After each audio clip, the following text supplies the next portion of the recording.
My name is Cole Walter, 32 years old, an entrepreneur living in New York, where the streets are always bustling like a heartbeat that never stops. My life is a series of busy days, meetings, signing contracts, and late nights sitting alone in my apartment looking out at the city lights.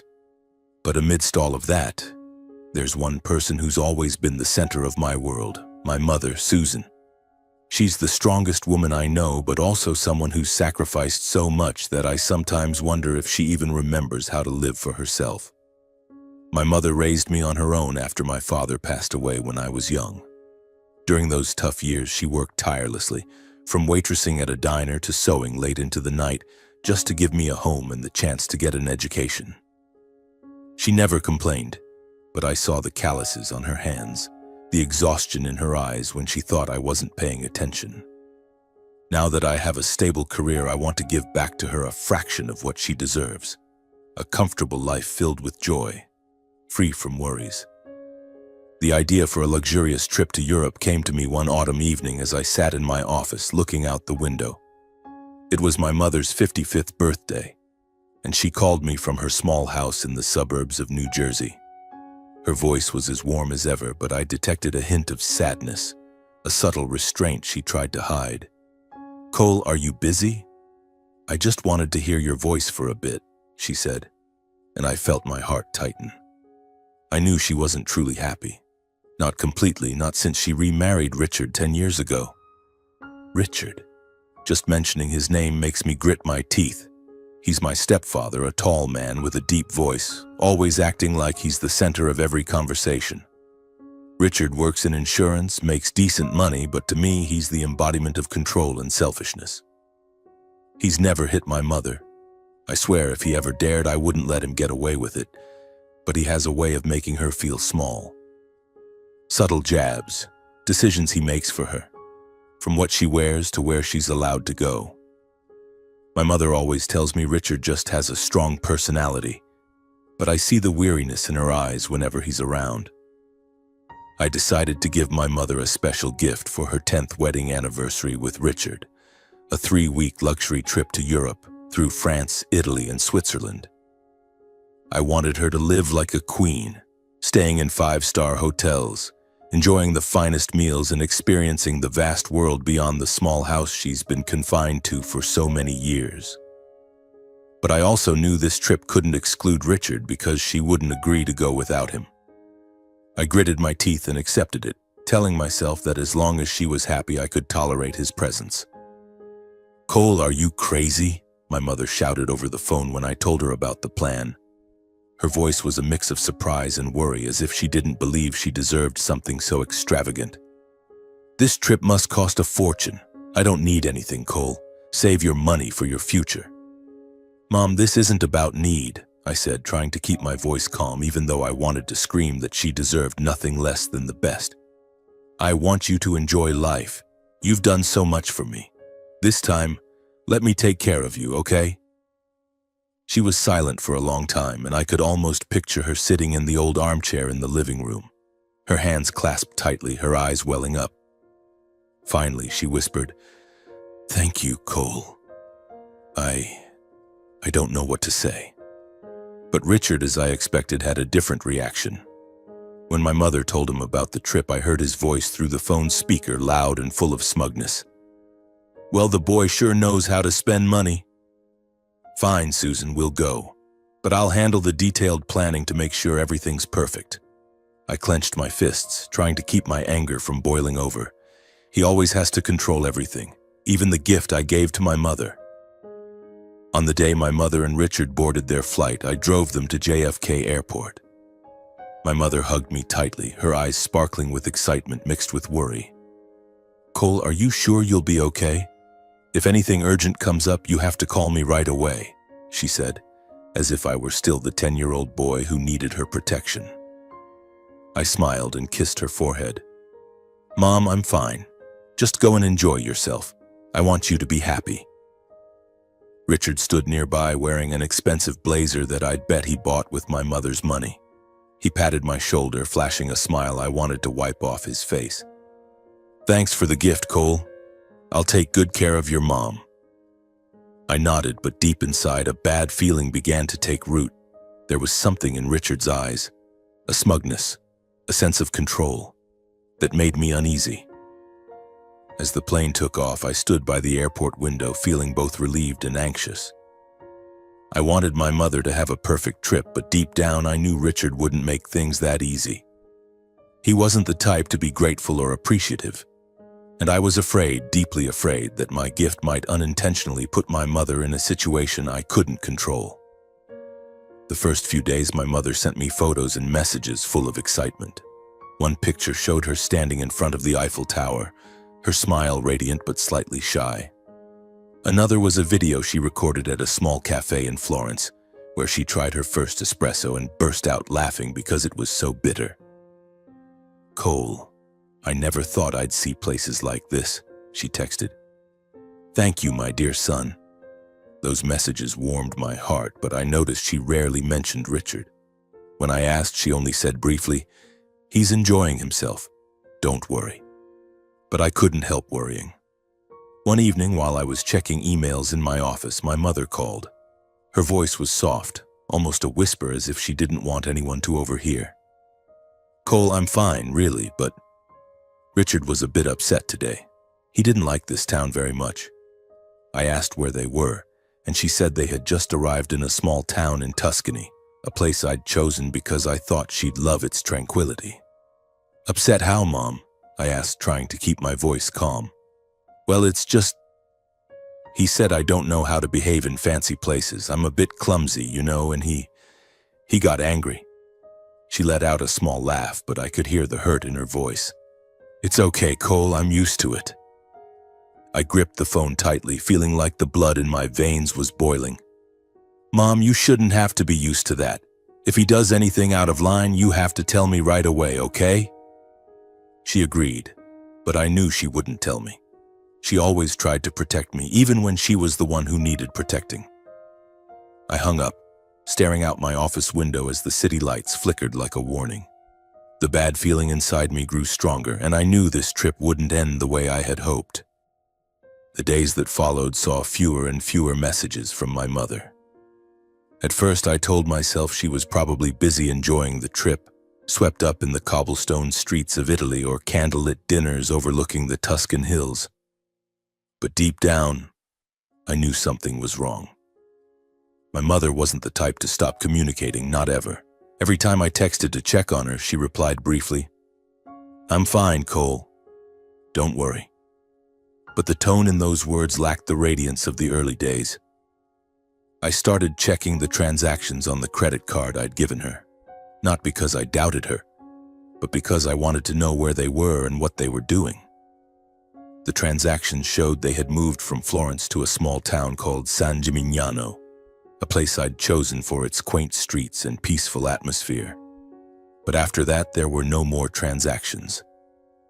That sent a chill down my spine. That night, I couldn't sleep. I lay on the sofa in my New York apartment, staring at the ceiling, trying to push away the worst images in my head. What had Richard done? Was he making my mother miserable? I blamed myself for letting her go with him, for thinking a luxurious trip could change the nature of someone like Richard. Toward dawn, I dozed off briefly, but my sleep was fitful, filled with dreams of my mother lost in unfamiliar streets. Then my phone rang. The screen showed my mother's name, but the clock read 4 a.m. in New York, around 10 a.m. in Italy. I bolted upright, my heart pounding. "Mom, are you okay?" I asked, my voice hoarse with worry. There was a long silence on the other end, only the sound of my mother's trembling breaths. Then she spoke, her voice small and broken. "Cole, I don't know what to do. Richard, he's gone." It felt like the floor had collapsed beneath me. "Gone? What do you mean? Where did he go?" I tried to keep my voice steady, but in my mind, every worst-case scenario was playing out. My mother recounted the story, her voice halting as if each word was a struggle to get out. Richard had complained about everything. The food was too expensive, the hotel wasn't luxurious enough, my mother walked too slowly. "He said I was embarrassing him," she whispered. "I just wanted to take a picture in front of a flower shop, But Richard got annoyed because he had to wait. He yelled at me right in the middle of the street. I gripped the phone so tightly I thought it might break. Yelled? He dared to yell at you? I felt rage surging up my throat but forced it down, not wanting to scare her further. What happened next, Mom? Tell me everything. She explained that the previous evening they had dinner at a small restaurant in the town's main square. My mother had tried to make peace, forcing smiles and conversation to appease Richard, but he grew increasingly irritable. When she accidentally spilled a glass of wine, Richard stood up abruptly, his face flushed, and berated her in front of all the diners. Can't you act like a civilized person, Susan? I'm sick of your clumsiness. My mother said. She just bowed her head, trying to hold back tears while everyone around stared. After dinner, they returned to the hotel in silence. My mother thought it would end there, like so many times before, when Richard would lose his temper and then act as if nothing had happened. But the next morning when she woke up, Richard was gone. He had taken all the cash, her phone from her purse, the credit card I'd given her, and left a scribbled note. I'm continuing the trip. You figure it out. Don't bother me. My mother stood frozen in the room, unable to believe what was happening. She called Richard, but he didn't answer. She tried walking to the square, hoping to find him, but all she found were unfamiliar streets and the curious glances of locals. But that wasn't the worst of it. My mother continued, her voice trembling more, saying that when she returned to the hotel to ask to stay longer, the receptionist shook their head. Madam, your stay has ended. We haven't received any new payment and the room is booked for other guests. She tried to explain, nearly begging that she had no money, that her husband had left her, but they only shrugged. A manager with a cold tone said in broken English, We're very sorry, but you must leave today. My mother stood in the hotel lobby, clutching her small suitcase, feeling like the world was crumbling around her. With nowhere to go, she dragged her suitcase onto the streets, the cobblestone alleys no longer picturesque but a terrifying maze. She didn't speak Italian, had no money, only a few coins in her coat pocket. She recounted sitting on a bench in the square watching people pass by, couples laughing, families taking photos, and feeling like a ghost. I was scared, Cole, she whispered over the phone. I was scared I'd never get out. I felt so horribly alone. She said she wandered for hours trying to find a place to rest, but the air grew cold and she didn't know where to go. A few passers-by glanced at her, but no one stopped. She cried quietly in an empty alley, thinking perhaps this was the price for the years she'd let Richard control her life. Finally, she found a small cafe where a server named Elena noticed her panic. Elena gave her a free cappuccino, let her sit in a corner of the cafe, and lent her a phone to call me. She was so kind, Cole, my mother said, her voice choking. I don't know what I would have done without her. I felt the blood rush to my head. Richard hadn't just abandoned my mother, he had deliberately left her alone, penniless, without a way to cope in a foreign country. He knew she didn't speak the language, knew she couldn't manage on her own, and he did it anyway, as if she were worth nothing. This wasn't just selfishness, it was cruelty. I wanted to fly to Italy right then, grab him by the collar and make him pay. But first I needed to make sure my mother was safe. Mom, listen to me, I said, forcing my voice to stay calm despite the storm raging inside. Stay right there in that cafe. I'm coming to you. Don't go anywhere, okay? She agreed, her voice faint. I asked her to pass the phone to Elena. In a gentle but enthusiastic Italian accent, Elena promised to take my mother to her home temporarily, since the hotel had turned her away. I'll take care of her, don't worry, Elena said. I thanked her, feeling a small spark of hope in the midst of this nightmare. After hanging up, I immediately booked the earliest flight to Florence, not caring about the cost or having to cancel every meeting that week. All I could think about was my mother, alone, wandering cold streets, gripped by fear and loneliness. While waiting for the flight, I checked the credit card transactions again. A new charge had appeared from a luxurious restaurant in Rome, hundreds of kilometers from San Gimignano. Richard hadn't just abandoned my mother, he was continuing the trip, spending my money as if nothing had happened. I clenched my teeth, feeling the urge to smash something, but I told myself to stay calm. My mother needed me, and I wouldn't let anger distract me. On the plane, I couldn't sleep. I stared out the window at clouds drifting under the moonlight, thinking of my mother. She had sacrificed her entire life for me, always putting me above everything else. Now she was abandoned, treated as worthless by the man she called her husband. I made a silent vow. I would pull her out of this nightmare, and I would make Richard pay. When the plane landed in Florence, it was already dusk. I rented a car and drove straight to San Gimignano, my heart heavy. I didn't know what state I'd find my mother in, but one thing was certain. I wouldn't let her suffer a single moment longer. Richard had crossed every line, and I would make him regret ever hurting the most important woman in my life. The car sped through the winding roads of Tuscany, its headlights slicing through the night. I gripped the steering wheel tightly, my heart pounding as if it might burst from my chest. San Gimignano was only a few kilometers away, but every passing second felt like a century. The image of my mother wandering cold streets, dragging her small suitcase with eyes full of fear, haunted me. I couldn't forgive myself for letting her fall into this situation, and I could never forgive Richard, the man who turned my gift into a nightmare. When I reached the town, the cobblestone alleys glimmered faintly under golden streetlights. San Gimignano was beautiful, like a painting, but now it only evoked despair in me. I called Elena, the kind server who had helped my mother. "I'm at the main square," I said, my voice urgent. "Where's my mom?" "She's at my house," Elena replied, her tone warm but tinged with worry. "She's okay, but you should come right away. She needs you." Elena sent me the address, a small house on the outskirts of town. I drove through narrow roads, my heart heavy. I didn't know what state I'd find my mother in, but I braced myself for the worst. When I knocked, Elena opened the door, offering a gentle smile but with eyes full of concern. "She's in there," she said, pointing to a small room. I stepped inside, and in that moment, everything seemed to freeze. My mother sat in an old armchair, her hands clasped tightly, her silver hair disheveled. She wore the green sweater I'd given her last year, but it was crumpled, as if she'd endured days of hardship in it. Her eyes, usually bright with love for me, were now dulled by exhaustion and pain. "Mom," I called, my voice catching. She looked up, and for a split second her eyes lit up as if she'd found light in the darkness. She stood, stumbling slightly, and I rushed to her, wrapping her in a tight embrace. She broke into sobs, her cries shattering the silence, and I felt my own tears fall. "Cole, you're here," she whispered, her hands clutching me as if afraid I'd disappear. I thought I'd never see you again." "I'm here, Mom," I said, trying to keep my voice steady, though my heart was breaking. "I won't leave you alone again.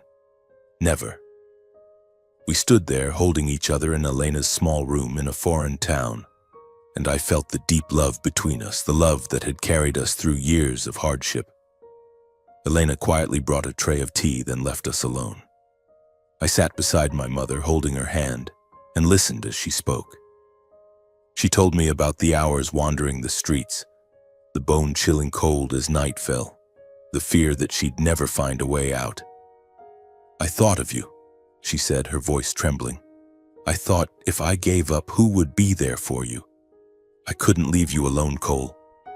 I squeezed her hand, feeling both pain and pride. My mother was stronger than she realized, even if she didn't see it. "You're never alone," I said. "I'm always here, Mom. Always." I stayed with her that night in Elena's small room. My mother fell asleep in the armchair, and I sat beside her, watching. She looked so fragile, but I knew inside her was a strength even she hadn't recognized. I took out my phone and texted an Italian lawyer I knew through work. I needed someone to help me track Richard, and I needed to ensure my mother was legally protected. Richard had taken my credit card and abandoned my mother in a dangerous situation. This wasn't just personal. It was criminal. The next morning, I took my mother to a new hotel in Florence, a cozy place I'd booked over the phone. She protested, saying she didn't want me to spend more money, but I wouldn't listen.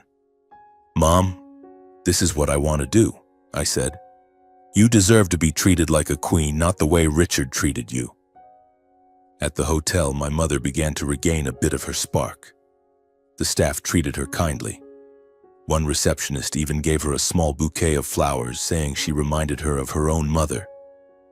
My mother smiled, the first smile I'd seen since arriving in Italy, and I felt a glimmer of hope. But I knew her journey wasn't over. She needed time to heal, and I needed to act to ensure Richard could never hurt her again. I contacted the lawyer, a middle-aged man named Marco, who had an office in Florence. Marco listened to the story, his brows furrowing as I described Richard's actions. "This is a serious case," he said. "Abandoning someone without means of survival could be considered endangerment. We can pursue legal action, and his unauthorized use of your credit card is another issue." Marco agreed to help me track Richard through the card transactions and work with local police to gather evidence. In the meantime, I stayed by my mother's side, trying to help her rediscover joy. I took her for a walk in Florence to a small cafe by the Arno River. She sat there, watching the river sparkle in the sunlight, and said, "Cole, I never thought I'd see places like this. I've lived too long in Richard's shadow." Her words broke my heart, but also strengthened my resolve. I wanted her not just to survive this nightmare, but to rediscover herself. That night, Marco called. "Cole, I have news," he said. "Richard is in Zurich. He's spent a large amount at a 5-star hotel and a high-end restaurant. We also found a plane ticket. He's planning to fly to Paris tomorrow." "Thank you, Marco," I said. "I'll fly to Zurich. Can you prepare the paperwork so I can confront him?" Marco agreed, and I felt a surge of energy. This wasn't just about seeking justice for my mother. It was about showing Richard he couldn't trample over others without consequences. I turned to my mother, who was sitting on the hotel room sofa, reading a travel book about Italy. "Mom, I have to go to Zurich," I said. "I'm going to find Richard and make him pay. You'll stay here, okay? I'll be back soon." She looked at me, her eyes a mix of worry and resolve. "Cole, be careful," she said. "I don't want to lose you." I knelt down, taking her hands. "You won't lose me, I promise, but I can't let him get away with this." Before leaving the hotel, I asked the staff to ensure my mother was well cared for and to keep me updated on her regularly. After making sure everything was arranged for my mother, I left the hotel and boarded a flight to Zurich, my heart burning with determination. Richard had gone too far, and now it was time for him to face the consequences. The plane landed in Zurich as dusk settled, the city lights twinkling like jewels across the lake. But I had no mind for sightseeing.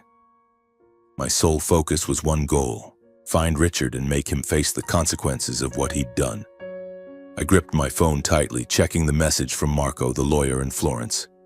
He'd sent the address of the 5-star hotel where Richard was staying, a place so luxurious that the thought of him using my money to live there made my blood boil. Marco also sent a file containing copies of the credit card transactions and a preliminary police report from San Gimignano about my mother's abandonment. These documents were my weapons, and I would use them to shatter Richard's smugness.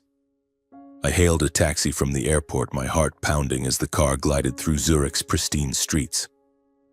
I didn't know exactly what I'd say when I confronted Richard, but one thing was certain: I wouldn't let him escape.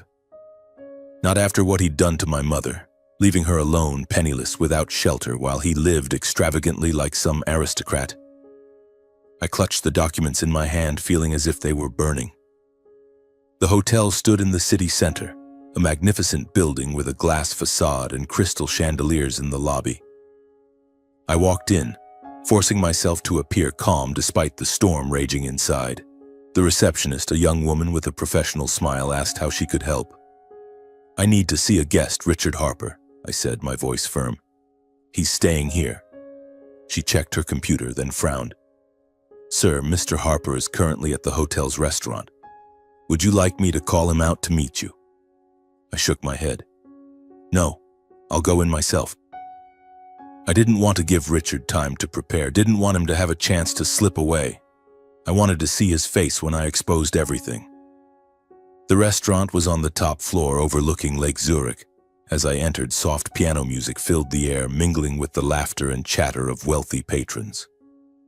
I scanned the room, and then I saw him. Richard, seated at a table near the window, dressed in an expensive suit, laughing with a group of strangers, probably new travel acquaintances. The table was adorned with sparkling wine glasses and plates of food that looked more expensive than a month's salary for some. He appeared to be enjoying life, without a care, without a shred of remorse. I approached, each step like a hammer, striking the anger within me. Richard looked up as I neared, and for a moment I saw surprise flicker in his eyes, quickly replaced by his familiar smug smile. "Cole," he boomed as if greeting an old friend, "what are you doing here? Sit down, let me get you a glass of wine." I didn't sit. I stood there, locking eyes with him, feeling the urge to wipe that smile off his face. "I'm not here for wine, Richard," I said, my voice ice cold. "I'm here to talk about my mother. About how you abandoned her in San Gimignano with no money, no place to go, while you spend my money living like a king here." The table fell silent. Richard's companions glanced at me, then at him, their eyes filled with curiosity and unease. Richard let out a dry laugh, but I noticed sweat beading on his forehead. "Cole, you've got it all wrong," he said, his voice still clinging to confidence. "Susan and I just had a little argument. She wanted to stay in that town and I wanted to continue the trip. It's no big deal." "No big deal?" I snapped, slamming the documents onto the table. The papers fanned out, revealing copies of the credit card transactions and the police report. "You took all her money, took my credit card, and left her alone in a foreign town, not speaking the language, with no place to stay. The hotel kicked her out and she wandered the streets, terrified, alone. You call that no big deal?" My voice carried, drawing the attention of nearby tables. Whispers began to spread, and I saw Richard's face pale. He tried to laugh, but it came out distorted. "Cole, calm down," he said. "You're blowing this out of proportion. Susan's fine, isn't she? She always knows how to manage." "Fine," I shouted, unable to hold back any longer. My mother was crying in a cold alley, thinking she'd never escape. My mother, who sacrificed her entire life for me, was treated like garbage by you. And you dare sit here dining in luxury while she didn't even have a place to sleep? A woman at a nearby table covered her mouth, eyes wide. A man muttered something to his companion, shaking his head. Richard glanced around, clearly realizing he was losing face. "Cole, that's enough," he barked, standing up. "This isn't the place for family disputes." "No, this is the perfect place," I said, stepping closer. "Because you love showing off, love being the center of attention. So let me tell everyone who you really are. A selfish, cruel man who lived off my generosity only to betray my mother. Did you think you'd get away with it?" I pulled out my phone, opening an email from Marco. "The police are reviewing your actions as a case of endangerment," I said. "And using my credit card without permission? That's theft. I've hired a lawyer and I'll make sure you pay for every cent you spent, every second my mother suffered." Richard's face drained of color, his hands trembling. You can't do this," he stammered. "We're family, Cole. I'm your stepfather." "Family?" I scoffed. "You don't deserve to be called family. You're a coward, and as of now, I'm cutting off all financial support. This trip, you're paying for it yourself, and if you don't apologize to my mother, I'll see you in court." Richard's companions began to stand, murmuring apologies and leaving. One middle-aged man shot Richard a look of disgust before walking out. Richard stood alone in the crowded room, his smugness gone. "Cole, listen to me," he said, his voice almost pleading. "I'll apologize to Susan. I didn't think things would go this far." "Didn't think?" I snapped. "You deliberately left my mother to panic, to beg, but my mother is stronger than you realize, and so am I." I turned my back, unwilling to hear another word from him. "You have 24 hours to contact my mother and apologize. If not, you'll hear from my lawyer." As I left the restaurant, the murmurs of the diners followed me. I knew Richard would never regain his dignity in front of those people. He'd dug his own grave, and I'd just pushed him in. On the way back to my hotel in Zurich, I called my mother. "Mom, I just saw Richard. I said. He's going to apologize, but you don't have to forgive him. You get to decide your own life. She was silent for a moment, then spoke, her voice stronger than I'd ever heard. Cole, I don't want his apology. I want freedom. I smiled, feeling like she was starting to reclaim herself. I'm with you, Mom, I said. Whatever you want, I'll be by your side. That night, I lay in the hotel bed thinking of my mother. Richard might apologize, but he'd lost everything, respect, dignity, and my mother. And my mother, though she'd endured a nightmare, was beginning a new journey. I would stand behind her just as she had always stood behind me. The next morning, I called my mother again. She told me she had decided to stay in Italy for a few more months. Not because she didn't want to return to New York, but because she wanted to rediscover herself. Something she had lost in the years spent living in Richard's shadow. I agreed immediately. That same day, I took an early flight back to New York. Upon returning, I rented an Airbnb in Italy for my mother for 6 months. I also enrolled her in a cooking class in Florence where she would learn to make fresh pasta, and I was certain she'd have moments of laughter with flour all over her hands. Every evening I called my mother, listening to her talk about her new experiences, new dishes, and the kind Italian friends she was making. I smiled, proud that she hadn't just survived the nightmare but had found light within herself. She told me Richard had called her once, his voice trembling as he apologized, but she simply said, I don't need your apology, Richard. I need freedom. Looking back, I realized this trip was more than just a vacation. It helped my mother become stronger, braver, and free herself from the toxic husband she had lived with for the past 10 years. My mother, Susan, is now a flame that will never go out. And I, Cole, will always be the one standing behind her, just as she has always stood behind me. Because in family we find strength, and in ourselves we find hope.